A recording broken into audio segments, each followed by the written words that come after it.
नमस्कार, debate central में एक बार फिर आप सभी का स्वागत है। मैं हूं संजय उपाध्याय। जैसा कि आज प्रदेश में एक बार और जवानों की और नक्सलियों की मुठभेड़ होती है, बीजापुर और दंतेवाड़ा का विषय है। तो वहां पर जब मुठभेड़ हुई, बस्तर में लगातार हम देख रहे हैं कि आए दिन मुठभेड़ हो रही हैं जवानों और नक्सलियों के बीच।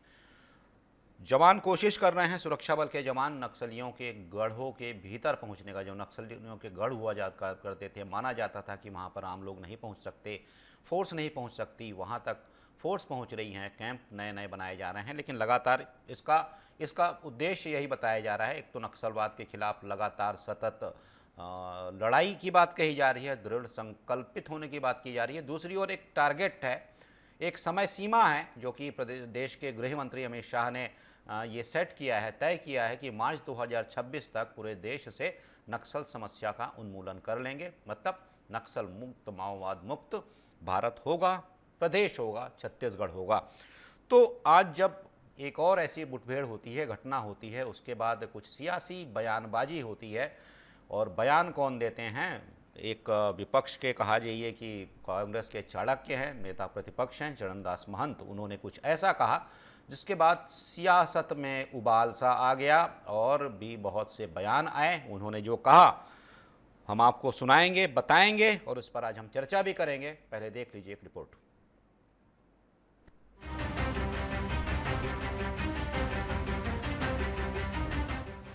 यह पूरा मामला आज विधानसभा में गूंजा, जब नक्सल मामले पर सदन में चर्चा हो रही थी। आज पुलिस से मिली जानकारी के अनुसार बस्तर में 2 मुठभेड़ में 30 नक्सलियों के मारे जाने की सूचना है। जानकारी के अनुसार बीजापुर में 26 और कांकेर में 4 नक्सली मारे गए हैं। मुठभेड़ में डीआरजी का एक जवान भी शहीद हो गया है। पहली मुठभेड़ बीजापुर दंतेवाड़ा बॉर्डर पर नक्सलियों के गढ़ में और दूसरी कांकेर नारायणपुर सीमा पर हुई। मुठभेड़ के बाद मारे गए नक्सलियों के शव और कई ऑटोमेटिक हथियार बरामद किए गए हैं। पूरे मामले पर प्रदेश के गृह मंत्री विजय शर्मा ने कहा कि जवानों की भुजाओं की ताकत पर बड़ा ऑपरेशन सफल हुआ है। बीजापुर नक्सलवाद का एक बड़ा क्षेत्र है। समूचा बस्तर बीजापुर लाल आतंक से मुक्त होगा। नक्सलियों के शव का चिन्हांकन होना बचा है। के जवान और बीजापुर के सभी पूरी टीम को हृदय से शुभकामना देता हूँ। ये सब कुछ जवानों की भुजाओं की ताकत पर संभव है और बीजापुर के अभियान के साथ साथ अन्य स्थानों पर भी, जैसे कांकेर में भी एक सर्च ऑपरेशन चल रहा है, उसमें भी कुछ मुठभेड़ की सूचना मिलती है। और भी जब सूचना इसकी आ जाएगी तो मैं इसको आपके सामने अवश्य रखूंगा। छत्तीसगढ़ में विष्णुदेव साय की सरकार के बनने के बाद से ही अब तक के 14 महीनों के कार्यकाल में नक्सलवाद पर अंकुश लगाने लगातार अभियान चलाए जा रहे हैं, जिसमें सरकार की ओर से बड़ी सफलताओं का दावा भी किया गया है। सरकारी आंकड़ों के अनुसार 1 दिसंबर 2023 से अब तक करीब 334 नक्सली मारे गए हैं। लगभग 1050 नक्सलियों ने आत्मसमर्पण किया है। वही जानकारी के अनुसार 1177 नक्सली गिरफ्तार किए गए हैं। केंद्रीय गृह मंत्री अमित शाह ने मार्च 2026 तक नक्सलवाद को जड़ से समाप्त करने का लक्ष्य तय किया है। यह संकल्प कई बार दोहराया गया है कि इस कालखंड में पूरे देश को नक्सलियों से मुक्त करा दिया जाएगा। प्रदेश में चलाए जा रहे अभियान को इस रणनीति का हिस्सा बताया जा रहा है। लेकिन इस विषय पर नेता प्रतिपक्ष डॉक्टर चरणदास महंत की कही गई बातों ने सियासत में उबाल ला दिया है। उन्होंने कहा था कि अच्छी बात है, हम प्रशंसा करते हैं। सभी जवानों को सफलता के लिए बधाई। बहुत तेजी से काम हो रहा है। बस्तर में आर्थिक गतिविधियों को बढ़ावा देना है, इसलिए लगातार काम हो रहा है। कौन कौन बड़े बड़े उद्योगपति आएंगे, रेड कारपेट बिछा रहे हैं। अभी हुई है बीजापुर में, अच्छी बात है, हम लोग प्रशंसा करते हैं। बहुत तेजी से काम चल रहा है, बहुत गति उसमें तेज है। मगर कहा जा रहा है कि बस्तर क्षेत्र में आर्थिक गतिविधियों को बढ़ावा देना है, इसलिए हम नक्सलियों की सफाया कर रहे हैं। तो इसमें देखिए कि आर्थिक गतिविधियां कौन करने वाला है, कौन कौन बड़े बड़े उद्योगपति आएंगे जिनके लिए आप ये रेड कारपेट बिछा रहे हैं। नेता प्रतिपक्ष के इस हल्के फुल्के अंदाज में ही सही, लेकिन कही गई विरोधाभासी बातों के बाद विपक्ष के तेवर आक्रामक हो गए हैं। बीजेपी ने इस बयान को पिछली सरकार की इस विषय में विफलता की हताशा बताया है। नेता प्रतिपक्ष के इस बयान पर स्वयं प्रदेश के मुख्यमंत्री विष्णुदेव साय ने अपनी प्रतिक्रिया दी है।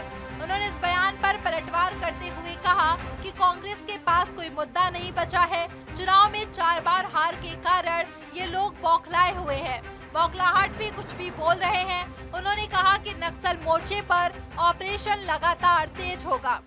अब उनके पास कोई मुद्दा है नहीं, एक बार नहीं 2-2, 3-3 बार, 4-4 बार के हार से इतने बौखलाए हुए हैं कि बौखलाहट में कुछ भी बोल रहे हैं। नक्सल मोर्चे पर सरकार के द्वारा चलाए जा रहे सघन अभियान का परिणाम अब सभी के सामने है।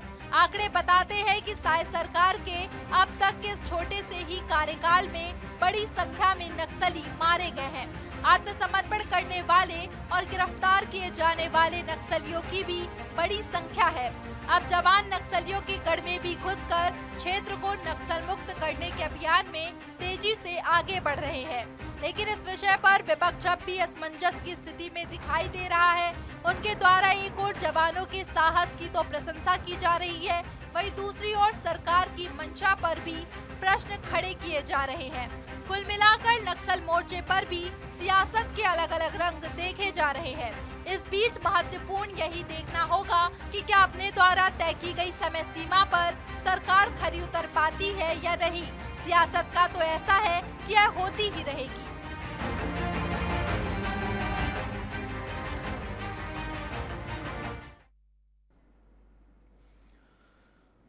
सियासत का तो ऐसा है, ये होती ही रहेगी। लेकिन जिस प्रकार का बयान आया है, जो बातें निकली हैं और सत्ता पक्ष द्वारा जो बातें की गई हैं, बहुत से विषय हैं जिस पर आज हम चर्चा करेंगे। चलिए सीधे मैं चर्चा पर आ जाता हूं। परिचय करवा दूं अपने विशेष अतिथियों का जो मेरे साथ जुड़े हुए हैं।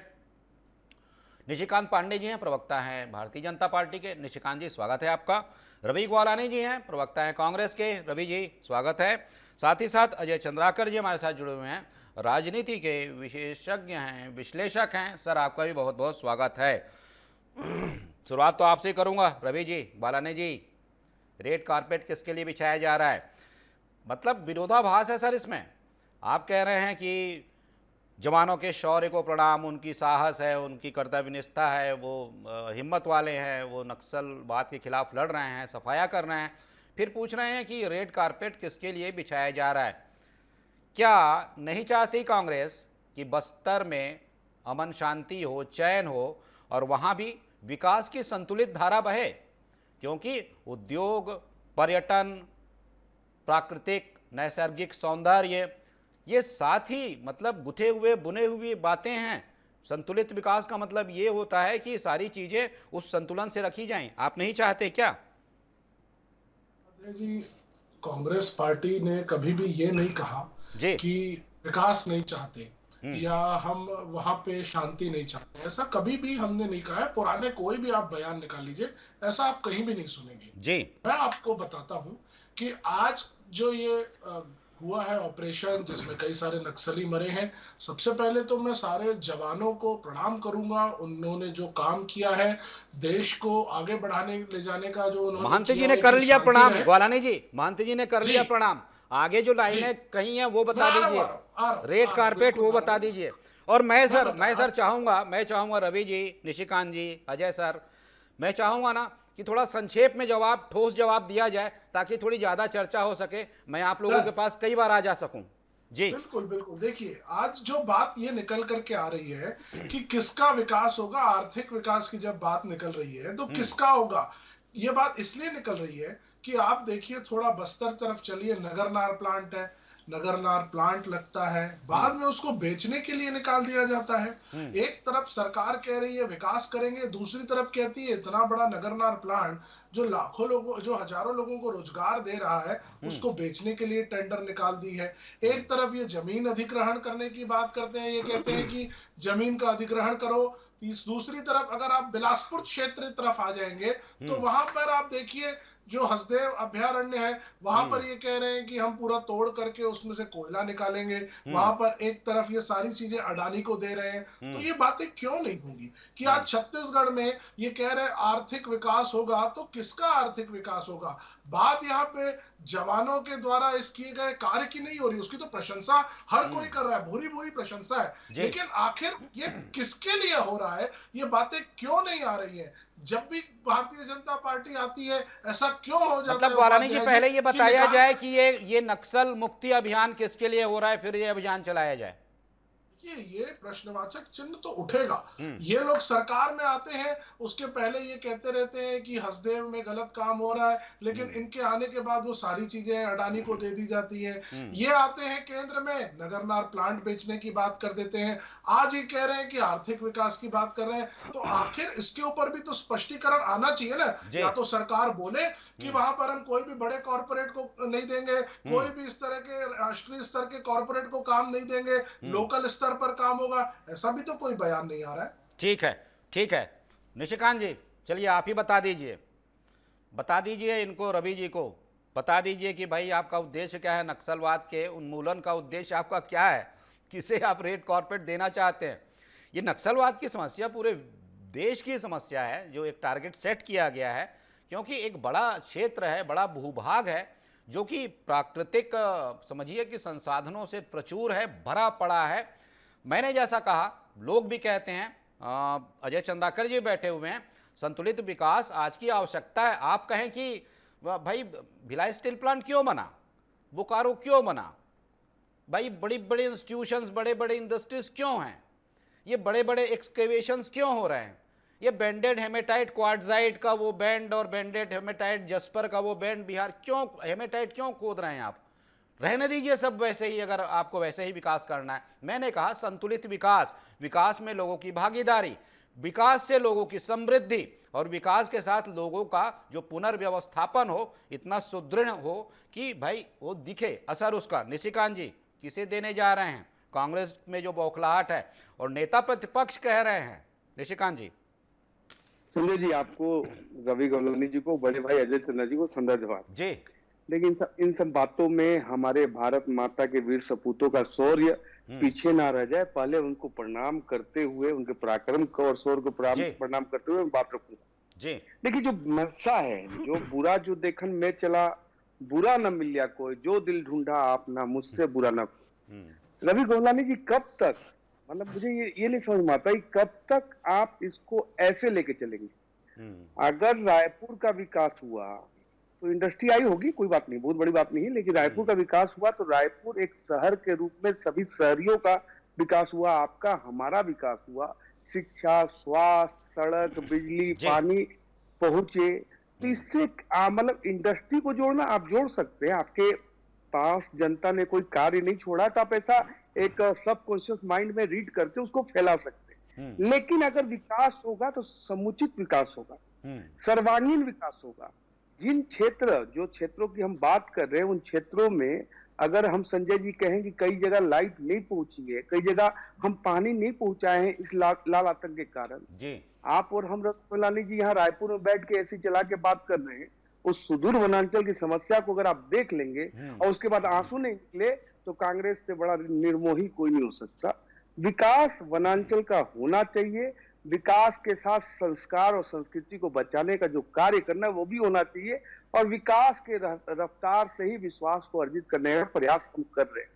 जो आपने, संजय जी, कहा बात कि 26 में हमको समाप्त करना है, वो पेन इंडिया का संकल्प, वो पेन इंडिया का संकल्प। और नक्सल से कई राज्य अभी प्रताड़ित हैं, लेकिन जिस प्रकार से हमको सफलता मिल रही है, लेकिन पेट में दर्द कहाँ होता है? देखिए, चरणदास महंत जी कोई छोटे मोटे नेता नहीं है, नेता प्रतिपक्ष भी है और 40-45 साल की राजनीति है, चाणक्य हैं सर राजनीति के जी। अनमने ढंग से बात नहीं कहते, उनके बातों के पीछे बहुत बड़ा सारांश रहता है। लेकिन हंसदेव का मुद्दा उठाया हमारे भाई ने, तो भूपेश जी का एक स्टेटमेंट याद आता है, बंद कर दो टीवी, बंद कर दो ऐसी, मत चलाओ बिजली, रहो अंधेरे में। वो स्टेटमेंट रवि गोलानी जी आपको कोट करना पड़ेगा क्या मुझे? मतलब ऐसा आप नहीं चल सकते कि सत्ता में बैठे हैं तो ऐसा और विपक्ष में बैठे हैं तो ऐसा। पंचायत से जो परमिशन मिला है रवि गोलानी, जाके फैक्ट तो चेक कर लो साहब, इस प्रकार जनता को भ्रमित करने से आप सत्ता में तो नहीं आएंगे, पंचायत में भी नहीं आ पा रहे हैं, बैलेट से चुनाव हुआ रवि गौलानी जी। लेकिन आता हूं रवि जी, आता हूं संजय जी, मैं एक बात कहना चाहता हूँ। देखिए, जो ये प्रयास है और ये जो सफलता मिल रही है, ये केंद्र सरकार और राज्य सरकार के समन्वय से, और जो हमारे सेना के जवान हैं वो जो शौर्य कर रहे हैं। आप देखिए, जान हथेली पे लेके ये लोग कार्रवाई करते हैं और दीपक बेज आते हैं, उधर से कहते हैं कि फर्जी एनकाउंटर है। जब पहला मैं इस पे आऊंगा। वो आप चरणदास महंत जो कह रहे थे भरमार बंदूकों की, उन्होंने पहले भी चर्चा की थी। उन्होंने कहा था कि मैं भी कभी गृह मंत्री रहा था, बहुत सारी बातें कह रहे थे। लेकिन क्या है ना निशिकांत जी, आप ये मान लीजिए कि कांग्रेस, जब महंत जी ऐसा कह रहे हैं तो कांग्रेस भी ये मान चुकी है कि भाई आपने जो संकल्प लिया है आप वो पूरा कर लेंगे दी हुई समय सीमा पर। तो जब आप वो संकल्प पूरा कर लेंगे तो ठीक है, वहाँ पर आप उद्योग किसे देने जा रहे हैं, किस उद्योगपति को बुला रहे हैं, मतलब वो जो अगला स्टेप होगा ना, उसके बारे में आपसे जानना चाहते हैं कि भाई ठीक है अब तो वो नक्सल मुक्त हो जाएगा, लेकिन आप बुलाने किसे जा रहे हैं, कौन यहाँ आएगा उद्योग लगाने। अजय चंद्राकर जी, सर ये पूरा जो, मैं दोहराऊंगा नहीं, जैसा मैंने कहा कि मैं ज़्यादा समय चाहता हूँ चर्चा में निकले, बहुत लंबा दोहराऊंगा नहीं, बस यही कहूँगा आपने दोनों बातें सुनी, महंत जी का वो बयान सुना, निशिकांत जी जो कह रहे थे वो सुना, केदार कश्यप ने जो कहा मैं आपको बता देता हूं, उन्होंने कहा था कि ये एक सामंतवादी सोच है और इसी सोच के माध्यम से नहीं चाहती कांग्रेस की वहां पर अमन चैन आए। आता हूं आपके पास निशिकांत जी, लौटूंगा मैं। जी अजय जी।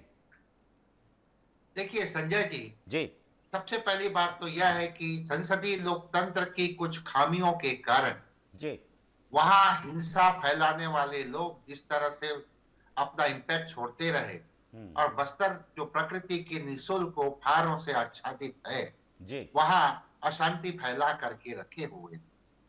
उन संसदीय लोकतंत्र की खामियों को दूर करते करते अलग अलग समय पर अलग अलग सरकारें आती गई, लेकिन वर्तमान समय के केंद्रीय गृह मंत्री जी जिस राजनीतिक इच्छा के साथ, दृढ़ इच्छा शक्ति, आप अपने प्रारंभिक उद्बोधन में लगभग इन्हीं शब्दों का प्रयोग किए, दृढ़ इच्छा शक्ति, और उसके बाद जो हमारे फोर्स के अलग अलग बटालियन जो हैं, या फिर कह सकते हैं लोकल पुलिस, और साथ ही साथ चाहे समय समय पर केंद्र सरकार की लोक कल्याणकारी योजनाएं या फिर राज्य सरकार की लोक कल्याणकारी योजनाएं, इनका जो इम्पैक्ट पड़ा, तो निश्चित रूप से वहां के आदिवासी भाई लोगों को समझ में आ रहा है, और ये चारों तरफ से है। हम सांस्कृतिक रूप से भी देखते हैं, तो कभी रक्षाबंधन का त्योहार आम नागरिकों के साथ हमारे फोर्स के जवान मनाते हुए नजर आते हैं, तो होली खेलते हुए नजर आते हैं। आर्थिक पक्ष भी है, राजनीतिक भी है, सब कुछ है, प्रशासनिक है, विकास है। अब बात आती है, हम तो भारत में डॉक्टर मनमोहन सिंह जी का जो उस समय जो नीतियां रही, उनकी काफी प्रशंसक रहे उस दौर में, तो वो तो निवेश की बात करते, मोन्टेक सिंह अहलुवालिया जी की बात करें जो निवेश की बात करते थे। पहले शांति तो स्थापित हो जाए, बिल्कुल शांति स्थापित होने के बाद वो रिच है प्रकृति के निःशुल्क उपहारों से, तो निवेश बिल्कुल होगा, निवेश होगा तो रोजगार मिलेगा, रोजगार मिलेगा तो स्टेट के भी जीएसटी में लाभ होगा, सेंट्रल के जीएसटी में भी, टैक्स भी सरकार की बढ़ेगी, तो सर्वांगीण विकास के लिए वो खर्च होगा, इन्फ्लेशन भी कम होगा, तो परचेसिंग पावर भी बढ़ेगी। तो अभी शांति बहाली के लिए आज तो हमारे फोर्स को कांग्रेचुलेट करने की बात है, जो वो रणनीति बनाए, उनके कुशल सक्षम नेतृत्व को, फोर्स का जो धरातल पर है, उनको तो आज निश्चित रूप से प्रणाम करना चाहिए। बिल्कुल बिल्कुल बिल्कुल। रवि जी, मैं निशिकांत जी के पास जाऊंगा, लेकिन रवि जी मतलब क्या होता है, रवि जी निशिकांत जी दोनों से आप, मैं कह रहा हूँ, इधर रहें तो इधर की बात, उधर रहें तो उधर की बात। मैं वही देख रहा था, बोधघाट परियोजना जो बहुत बड़ी महत्वाकांक्षी परियोजना थी, आपने संकल्प लगभग लिया था अपनी सरकार के समय कि इस हम प्रोजेक्ट को पूरा करेंगे। हालांकि उसके लिए बड़ी बड़ी बुकलेट भी चढ़ी थी कि विश्वास के साथ विकास, 3 उसमें तत्व डाले गए थे कि विकास, विश्वास, सहभागिता, क्या क्या सब कुछ था, बुकलेट भी अच्छी अच्छी छपी हुई थी, लेकिन आप फिर पीछे हट गए। लेकिन आपने कहा था और आप फिर आज वही बात कर रहे हैं, तो सर विकास तो करना होगा ना। विकास के लिए आप समझिए प्रसव पीड़ा होती है ना, जन्म कैसे होगा, हाँ पीड़ा कम से कम हो इस आधुनिक काल में, ये कोशिश की जानी चाहिए, पीड़ा ना हो, इसका भी उपाय है आज। आधुनिक चिकित्सा पद्धति में पीड़ा ना भी हो, ये भी किया जा सकता है। ये क्या समस्या है? पहले जैसा अजय सर भी कह रहे हैं, पहले उन्मूलन तो होने दीजिए, फिर देखेंगे किसके लिए रेड कारपेट है, तब आप भी देखिएगा। हो सकता है आप उस समय सरकार में हो, आप रेड कारपेट दूसरों के लिए बिछा दीजिएगा, अडानी अंबानी को छोड़ दीजिएगा। देखिए, आप जो बात कह रहे हैं संजय जी, मैं आपकी बात से पूर्णतः सहमत होना चाहता हूं, और मेरे अंदर से ये बात भी आ रही है कि मैं आपसे पूर्णतः सहमत हूं और मुझे अडानी अंबानी और किसी इस तरह की बात नहीं करनी चाहिए। लेकिन आप मुझे बताइए, जैसे ही मैं इतिहास पे जाता हूं, जैसे ही कुछ पन्ने पलटता हूं, तो ये सारी बातें जब सामने आती है तो मुझे वो आपकी बातों पर विश्वास करने से रोक देती है। क्यों ऐसा हो जाता है कि जब भारतीय जनता पार्टी सरकार में आती है तो सब चीज कॉर्पोरेट्स को दे देती है? क्यों ऐसा होता है कि जब तक के ये लोग विपक्ष में बैठे रहते हैं तो हसदेव के ऊपर बात कुछ और करते हैं, लेकिन जैसे ही सत्ता पे आ जाते हैं तो जंगल कट जाते हैं, 2000 एकड़ में जंगल की कटाई शुरू हो जाती है? क्यों ऐसा हो रहा है? और अगर विपक्ष में होने के नाते हम इनकी मंशा और नियत पर प्रश्न करेंगे तो हम गलत कहां हैं? हम ये तो बिल्कुल भी नहीं कह रहे हैं कि विकास नहीं होना चाहिए, बल्कि मैं आपको थोड़ा और पीछे ले चलूं तो जब हमें सत्ता मिली थी 2018 में, तब आप बताइए, ये कह रहे हैं बस्तर का विकास कर रहे हैं, 5 लाख से ज्यादा बच्चे कुपोषित थे। माननीय मुख्यमंत्री जी उस समय जो थे भूपेश बघेल साहब, उन्होंने कुपोषण से बाहर निकालने के लिए अभियान चालू किया और कहा कि भाई मेल न्यूट्रिशन खत्म होना चाहिए। जब तक के वहां के बच्चों को सही आहार नहीं मिलेगा, सही उनको शिक्षा व्यवस्था नहीं मिलेगी, आप किस तरह के विकास की परिकल्पना कर पाएंगे? हम ये बिल्कुल नहीं कह रहे हैं कि नक्सलवाद खत्म नहीं होना चाहिए, नक्सलवाद बिल्कुल खत्म होना चाहिए, लेकिन उपाध्याय जी उसके साथ ये भी तो होना चाहिए ना कि नई पीढ़ी जो बड़ी हो रही है वो नक्सलवाद में प्रभावित होकर और उनकी तरफ ना चले जाए। क्या उसको रोकना, क्या ये अपने आप में एक अचीवमेंट नहीं होगा? और अगर हम ये कह रहे हैं कि भारतीय जनता पार्टी ये कह दे कि छत्तीसगढ़ में जो विकास होगा उसमें लोकल लोगों का हित रखा जाएगा, बाहर के किसी भी कॉर्पोरेट्स को चीजें नहीं बेची जाएंगी और यहाँ की जमीनें अडानी अंबानी या उस तरह के कोई बड़े कॉर्पोरेट घराने को नहीं दी जाएगी, तो आप बताइए हम गलत क्या पूछ रहे हैं? हम तो पूछ रहे हैं ना कि आपकी नीयत जो है स्पष्ट करो, आपकी मंशा जो है स्पष्ट करो। हम कहाँ कह रहे हैं कि नक्सलवाद खत्म नहीं होना चाहिए? हम तो बिल्कुल खत्म होना चाहिए, इसमें उनके साथ कदम ताल मिला के खड़े हैं, लेकिन वो खुद ही क्लियर नहीं कर रहे हैं उनको क्या करना है, तो हम तो प्रश्नवाचक चिन्ह तो खड़ा करेंगे ना। जवाब दे दीजिए निशिकांत जी। वो कह रहे हैं मंशा क्लियर करिए, वो कह रहे हैं स्थानीय लोगों को उद्योग दीजिए। आप लोग सब बड़े लोग हैं, ग्वालानी जी को भी कुछ उद्योग वहां दे दीजिए, इनके लिए भी रेड कारपेट क्यों ना हो, यही के लोगों को दीजिए ना उद्योग, ये कह रहे हैं। अगर संजय जी ग्वालानी योग्यता होगी तो डेफिनेटली वो और अच्छा करेंगे, इसमें कोई किंतु परंतु नहीं है। आप भी कर लेंगे। अभी डिलीवरी की बात कही थी आपने, देखिए डिलीवरी के बाद लड़का होगा या लड़की होगा तब तो आप कपड़ा खरीदेंगे। यहाँ तो अभी डिलीवरी हुई नहीं है, अभी डिलीवरी होना चाहिए, होने दीजिए आराम से, नॉर्मल डिलीवरी हो रही है, ऑपरेशन भी कर रहे हैं। इन्होंने कहा कि अडानी फोबिया ऐसा हो गया है कांग्रेस को। मैं तो मतलब बड़ा वो रहता हूँ, दंग रहता हूँ कि जब भूपेश दाऊ की सरकार हो तो 11,000 करोड़ रुपया, जब अशोक गहलोत की सरकार हो 8,500 करोड़ रुपया उसी अडानी से। मतलब मैं सोचता हूँ कोई दूसरा अडानी भी हो, गौतम अडानी ना हो के कोई सरवन अडानी हो जाए, वो भी नहीं, गौतम ही अडानी से करते हैं। लेकिन टीवी डिबेट में आके पता नहीं क्या इनको बीमारी हो जाता है। तो मैं नहीं कहता, बराबर कहता हूँ एक बात कि बर्बादी कांग्रेस करने को एक ही राहुल काफी है, अंजामे कांग्रेस क्या होगा हर डिबेट में राहुल बैठे।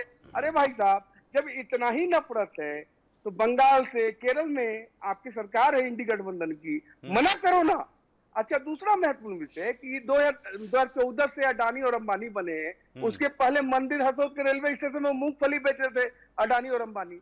अरे लॉजिकल तो रहो भाई साहब, लेकिन कांग्रेसी होना और लॉजिकल होना एक दूसरे के कॉन्ट्राडिक्शन है संजय जी। अब इसे हटते कि चाहते हैं कि खत्म हो जी, आता हूं रवि जी। अरे चाहते हैं खत्म हो जाए तो हम कर रहे हैं खत्म जी।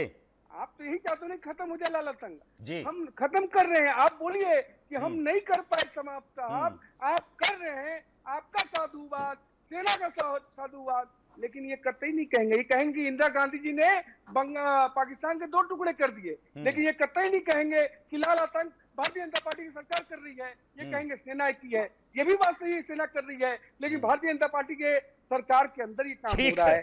तो ये विषय ऐसा है संजय जी कि लाल आतंक से मोहब्बत इसलिए इनको कि यहाँ पे इनका व्यवस्था चलता है, हमको व्यवस्था बिल्कुल नहीं चलाना। और जब विकास होगा संजय जी, मैं अजय चंद्राकर जी से बहुत सहमत हूँ, जब विकास होगा तो वहाँ मंगलू का भी होगा, गबरू का भी होगा, सभी का होगा जो वहाँ रहते हैं। सबसे पहले तो जो उनको फायदा होगा वो उन लोगों का होगा जो वहाँ रहते हैं। जी बिल्कुल। उनके जमीन की कीमत बढ़ेगी, उनके बच्चे को स्वास्थ्य लाभ मिलेगा, शिक्षित होंगे, बहुत सारे पैरामीटर। बिल्कुल बहुल, वही मैं अजय जी से एक बात पूछता हूं, क्योंकि आप राजनीति की भाषा समझते हैं, राजनीति शास्त्र जैसा। मैंने ये जो पूरा पैकेज था ना, तो मैंने कहा कि ठीक है, ये जो टारगेट सेट है इसका क्या होता है, राजनीति का क्या है, राजनीति तो होती रहेगी, तो सर वो तो होती रहेगी, इधर हो उधर हो, राजनीति तो चलती रहेगी, इसी गति से चलेगी। आज जो निशिकांत जी भाषा बोल रहे हैं, कल वो ग्वालाने जी बोलेंगे, जो ग्वालाने जी आज बोल रहे हैं, कल वो निशिकांत जी बोलेंगे। राजनीति तो चलती रहेगी।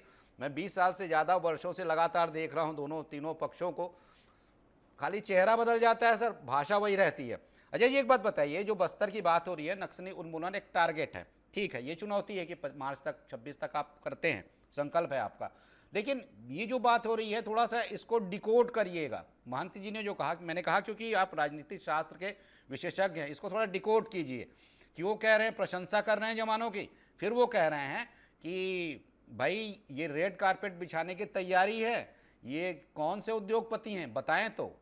ये दो बातें हैं, विरोधाभास है, मैंने अपने वो रिपोर्ट में भी देखा, विरोधाभास है कि आप तो एक और इस अभियान की प्रशंसा कर रहे हैं और दूसरी ओर एक नया सवाल खड़ा कर दे रहे हैं। मतलब अभी ये चीज भी शुरू हो गई क्या कि चलो समस्या खत्म हो जाती है तो वहां पर पहुंचेगा कौन, उद्योग धंधे कौन देखेगा? जी, जब महंत जी केंद्र में मंत्री होते थे जी, तो आपको याद होगा एक बाबा सपना देखे जी और बोले महंत जी को बुला करके कि अमुक जगह सोने की खदान है जी, आप उसको खुदवाइए। डॉक्टर महंत की हम लोग उदारता देखे केंद्रीय मंत्री के रूप में, वो खुदवाए लेकिन सोना तो नहीं मिला। जब आपकी इतनी अच्छी छवि रही देश के विकास के लिए, प्रकृति के निःशुल्क उपहारों का, मानव संसाधन के उपयोग के लिए एक एसेट बनाने की, तो बस्तर में पहले शांति आ जाती है। वहां कोई भी उद्योगपति आए तो उसका तो वेलकम ही होना चाहिए। हमको एलर्जी क्यों पर्टिकुलर किसी भी उद्योगपति से नहीं कर सकते, क्योंकि वो पूंजी लगाएंगे पहले। दूसरी बात संजय जी, आपको याद होगा हम लोग तो वो दौर भी देखे हैं जब रायपुर के सिटी कोतवाली तक ये नक्सली पर्चा फेंका करते थे जी, और आज फोर्स वहां तक पहुंच गई है, तो ये तो काबिल तारीफ है। नंबर 3, प्रधानमंत्री मोदी जी जब पहली बार बस्तर आए जी, और संजय जी आपको यह भी स्मरण होगा वो कटरिया जी का चश्मा वाला जो कांड हुआ था, जी, उसी समय नवोदय विद्यालय की एक कन्या जिसका नाम अंजलि था, वो प्रधानमंत्री जी को खत लिखी थी, पत्र लिखी थी कि प्रधानमंत्री जी आपकी छवि, ये लड़की पढ़ाने वाली की बात है, बचाने वाली बात है, हरियाणा से जो आप आरंभ किए तो छत्तीसगढ़ में माओवाद को समाप्त करवाइए। आज वो अंजलि लड़की स्मरण हो रही। तो इन और चौथी बात, ये आप जो बात कर रहे हैं, आप जो बात कर रहे हैं अजय जी, वो जब प्रधानमंत्री जांगला के लिए आए थे, क्या जांगला गए थे, जहां से आयुष्मान भारत योजना का उन्होंने एक तरीके से शुरुआत की थी, मैं था वहां। जी, आखिरी लाइन कहना चाहूंगा, बोधघाट परियोजना हम लोग देखे, श्यामा चरण जी, बोरा जी, अर्जुन सिंह जी, लेकिन हमारे ही बीच की एक बेहतरीन पत्रकार ईरा झा उसके लिए लगातार लड़ती रही। आज ईरा झा जी इस जगत में नहीं है, लेकिन बोधघाट परियोजना अगर कभी पूर्ण हो जाए बगैर विवाद के, तो इससे अच्छा बस्तर को और क्या उपहार हो सकता है। और आज जल संकट के लिए जिस तरह से दुनिया स्ट्रगल कर रही है, हमारा छत्तीसगढ़ भी, तो निश्चित रूप से विकास का तो वेलकम होगा। राजनीतिक मायने यही है, डॉक्टर महंत जी आप सत्ता में थे तो आप मंत्री के रूप में उदारता दिखाए थे, एक संत की बात को मानने के लिए, देश के विकास के लिए, तो छत्तीसगढ़ के बस्तर में शांति हो जाती है। उसके बाद प्रकृति के निःशुल्क उपहारों से आच्छादित है, तो उसका तो उपयोग विकास के लिए होना ही है। बिल्कुल। 10-10 सेकंड गोलानी जी कुछ कहना चाह रहे हैं सर, 10 सेकंड समय की बात है। निशिकांत जी आप भी 10 सेकंड। देखिए उपाध्याय जी, आप इस बात को समझिए कि हमारे आदिवासी भाई बहन जो इस तरह के क्षेत्रों में रह रहे हैं, आज उन्हीं के कारण प्रकृति बची हुई है। वो खड़े रहते हैं, वो लोग पूरा प्रकृति का ध्यान देते हैं, तब आज जो है वो घना जंगल हमें मिल पा रहा है। तो हमें विकास करना चाहिए, लेकिन उनकी संस्कृति को, उनकी जो धरोहर है और उनके जो विचारधारा है, उन सबको ध्यान में रखते हुए हमें विकास करना है, ना कि जंगल काट करके उसके अंदर के जो मिनरल्स है उसको पूरी तरीके से निकाल करके, और ना ही कोई नेशनल या इंटरनेशनल ताकत को दे करके। हम तो यही कहेंगे कि उस जगह को समझिए, वहां के लोगों को समझिए और उसके हिसाब से उसके अनुरूप विकास करिए। हम आपके साथ खड़े हैं, लेकिन अगर हमारे आदिवासी भाई बहन की संस्कृति को कुचला जाएगा या उनकी विरोध में अगर कोई काम किया जाएगा या जिस तरीके से वो रहते हैं उसको हटा करके कोई काम किया जाएगा, तो कांग्रेस पार्टी उसका विरोध करती रहेगी। निशिकांत जी। उपाध्याय जी देखिए, कांग्रेस पार्टी का कम्युनिस्टीकरण बहुत पहले हो चुका है। इसलिए आपने देखा होगा 70-80 के दशक में तालाबंदी खूब चलती थी, कम्युनिस्टों ने किया, मजदूरों की लड़ाई करवा दी इंडस्ट्री से, ना मजदूर रहे ना इंडस्ट्री रहा। वही दिमाग में इनके भर गया है। आप ऐसे बायस होके मत चलो, ये भी भारत की अर्थव्यवस्था की धुरी है। कितने लाखों करोड़ों रोजगार का सृजन करते हैं। रवि गौलानी जी एक से लाइन पकड़ ली हो आप राहुल गांधी का। अरे क्या बात कर रहे हो आप निशिकांत जी? क्या बेच मैं वही बात कर रहा हूं, पूरे देश को बेच दें इस तरह से अगर चले तो? नहीं, बेचना कैसी बात कर रहे हो? क्या बेच देना या चीजें चले जाना विकास होता है क्या उपाध्याय जी? सुन लेते हैं, सुन रवि जी, अब कहेंगे 10 मिनट और मैं बढ़ा दूंगा, लेकिन सुन लेते हैं निशिकांत जी को, सुन लेते हैं ना। बोलिए ना उनको सुनना ही चाहता हूँ। देश कौन, संजय जी, देश कौन खरीद सकता है? किसी की औकात है देश करने की? यह मानसिक दिवालियापन है कांग्रेस पार्टी का, जिस कारण मानसिक दिवालियापन है भैया। इकोनॉमिक्स गोलानी जी आता हूँ मैं, क्या सुन लीजिए उपाध्याय जी, ये क्या बोल रहे हैं? मैं आपको समय दूंगा, दीजिएगा जवाब। लगातार रनिंग कमेंट्री करने से आप राहुल गांधी तो बन सकते हैं, लेकिन देश आपको चुनेगा नहीं। मेरी बात को ध्यान से सुनिए, फिर जवाब दीजिएगा। मैं ये कह रहा हूँ उपाध्याय जी, अगर डीए न्यूज का अगर स्टूडियो रायपुर में बनेगा तो किसको क्या नुकसान? रवि गौलानी जी अगर रायपुर में सीए का प्रैक्टिस करेंगे, किसको क्या नुकसान? तो ये तभी होगा ना जब यहाँ डेवलपमेंट होगा। डेवलपमेंट होगा तब तो लोग आप पे व्यापार करेंगे, व्यवहार करेंगे। तो डेवलपमेंट विरोधी कांग्रेस की मानसिकता एकदम बिल्कुल कम्युनिस्ट जैसी हो गई है। इस कारण पूरे पेन इंडिया में और खास करके देश की राजधानी दिल्ली में तीसरी बार जीरो पाए हैं और ये आके यहाँ चर्चा कर रहे हैं कि आदिवासी हित की बात करें।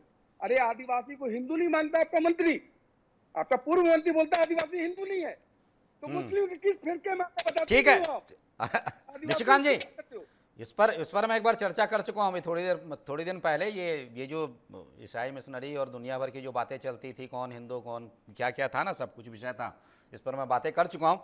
चूँकि समय की बाध्यता है, विषय तो मैंने जैसा कहा बड़ा है, समय मैं तो अगर दुगना भी कर दूँ तो कम पड़ जाएगा, लेकिन चूँकि समय की कुछ बाध्यताएँ हैं, इसलिए मैं इस चर्चा को यहाँ विराम देता हूँ। आप सभी जुड़े, बहुत बहुत धन्यवाद निशिकांत जी, रवि जी बहुत बहुत धन्यवाद, साथ ही साथ अजय सर आप हमारे साथ जुड़े, समझाया, बहुत बहुत धन्यवाद आपका भी। तो जैसी बात है, मुख्य रूप से बात यही है जो कि एक बयान निकलता है, एक बात कही जाती है नेता प्रतिपक्ष के द्वारा, उसके बाद जो राजनीति शुरू होती है नक्सलवाद को लेकर, नक्सलवाद के विरुद्ध सरकार के द्वारा चलाए गए अभियान को लेकर, सेट किए गए एक टारगेट को लेकर, फिर उस बयान के अलग अलग मायने और कुछ स्पष्ट मायने भी निकाले जाते हैं, स्पष्ट अर्थ भी निकाला जाता है जिस रूप में वो कहा गया या फिर जिस अंदाज में वो कहा गया। देखिए, शब्दों में जो कहा गया और एक भाव में जो कहा गया, दोनों की व्याख्याएं अलग अलग होती हैं और अलग अलग रूप में दोनों की व्याख्याएं हो रही हैं। हमने भी अपने अतिथियों के साथ, अभी जो हम चर्चा कर रहे थे, मैंने भी अपने अतिथियों के साथ इस पर चर्चा की, उनकी भी बातें सुनी और उनके भी भाव इस विषय पर सुने, शब्दाभाव अर्थाभाव। ठीक है, तो आज की चर्चा में सिर्फ इतना ही। किसी महत्वपूर्ण विषय पर फिर मिलेंगे, फिर बात करेंगे, तब तक दीजिए आज्ञा, नमस्कार।